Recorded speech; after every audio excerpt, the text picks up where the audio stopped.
মেট্রোতে এই যে ক্রসিংয়ের সময় যে পয়সাটা দেয় আর কি, এই কয়েনটা এখানে ঢোকাতে হবে।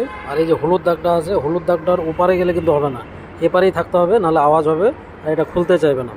এটা এখন এখানে আমি যেহেতু বেরোচ্ছি, এটা এখানে ঢোকালাম, সঙ্গে সঙ্গে গেটটা খুলে যাবে। তোমরা এটা লক্ষ্য করবে, যে দেখো গেটটা খুলে গেলে এখন সঙ্গে সঙ্গে আমি চলে আসলাম। কিন্তু যদি আমি এটাই হলুদ দাগটার উপরে থাকতাম, ওই যে, তাহলে কিন্তু আর পার হতে পারতাম না, মানে টোটো করে আওয়াজ হতো। এটাই নিয়ম পার হওয়ার। ঠিক আছে, আজকে তো এতটুকু।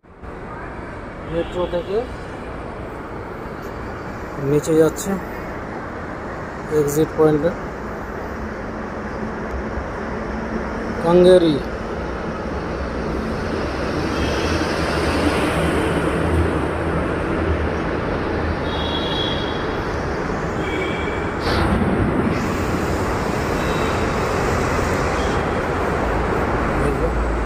টিকিট কাটতে হলে উপরে, এক্সিট হতে হলে ডান সাইডে।